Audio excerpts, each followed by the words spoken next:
Juice? Yeah, Juice guys. Let's see. Kalani gave it to Dylan Payne. Through the first 3 days, he's looked the best. He's hit it the hardest. Just excited about what he gives us. He's going to get a real chance to be the guy. Newsy gave it to Ram Stevenson. Another guy going into year 4. Talked about the slow cooker yesterday. He's carrying his weight, and he looks better than ever. And then Coach Beckett gave it to, oh man, I got to write this stuff down. It'll come to me. I'll get you on back in. I've completely whiffed on that. All good. Yeah.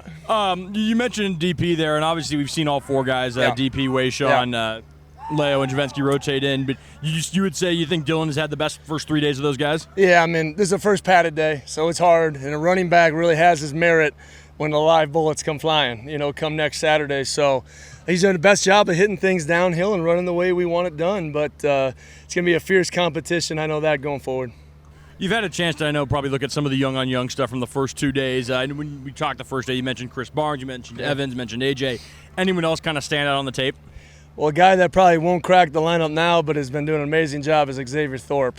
I don't want to do this to him, but a la Abe Lucas, where you're 260, you're that athletic, you finish and you're aggressive and you're just, it's just flying. Jackson Cowgill's getting better every day, Dejon Doss.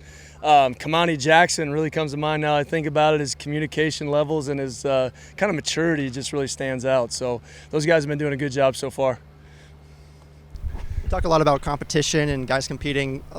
Zevi talked about being a mature competitor. Yeah. What have you seen from both your QBs and just the whole team in terms of being a mature competitor? Well, I kind of talked about it after practice. Never forget, while we're competing, football's a fun game. You see the second field of young guys who a lot of them maybe know they're not going to be cracking the field this year just yet. They're flying around, celebrating, having fun, and then sometimes you feel the strain and stress of the competition. So, man, always find your joy. We get to be out here in 100-degree weather playing ball, doing something we love to do.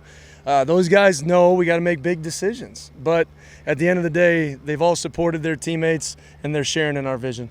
What have you seen from your kick returners and punt returners who are trying out these last few days? Kind of the first day, I thought Tody Freeman was lightning coming out of spring. Chris Hudson, like I said, Jalen Edmonds. We got to get to some full, team stuff and full cover stuff before we really evaluate those guys.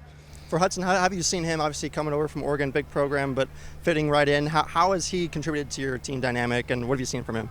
Well, we need Chris to be a big-time playmaker. That's why we brought him here. And the space that our offense creates in the slots, Lincoln Victor, Renard Bell, Travell Jackson, these guys have really done a good job of, doing those things. So if we can get Chris space, we can get him confident, playing fast, he can do a lot of things with the ball in his hands.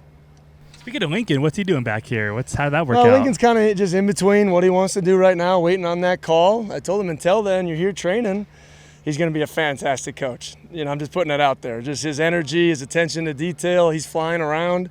If we put a GPS tracker on Lincoln today, he might have the most yards, but he loves ball. I love his energy, great leader, and just an honor to have him out here volunteering and helping. You got a lot of inside kind of runs, at least in team stuff today. Did you get kind of what you wanted to get, out of that stuff today? Yeah, I think all that stuff is a build-up. We isolate it in pods and let those guys go at it. It was our first kind of team run action time. I'll say it again, we need to be able to run the ball. It's the foundation of it, and I think we have the O-line pieces to do it. So it's just a combination of working through that day one. I thought it was a good, solid day in the pads. Like to see a few more guys stay on their feet, but other than that, the tensions were high, and that's a good place to be. I know you brought up Landon Roten on the offensive line the other day, but just in general, you got guys out between Rod and Lely and whatnot. Does that make it hard at all to kind of evaluate, the O-line, just what you really get out of them in the season, or how does that kind of work out for you? Well, I think we felt that last year. When Lely was out fall camp, Christian was bouncing around, you didn't really have that solid 5, because 5 has to play as 1. But that's kind of the story a little bit on the whole offense. You could say the same thing about quarterback and your core wide receivers. So that's that balance, where we want to kind of find out who those guys are going to be after that second scrimmage and really let those guys solidify their communication for those last 2 weeks. So I'm not looking at it as a downfall because I'm excited that we have a lot of pieces that can really be competitive.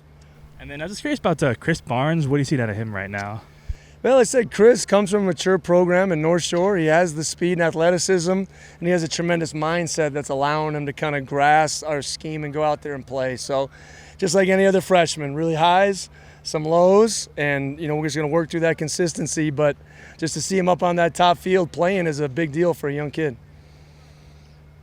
All right, guys, go Cougs.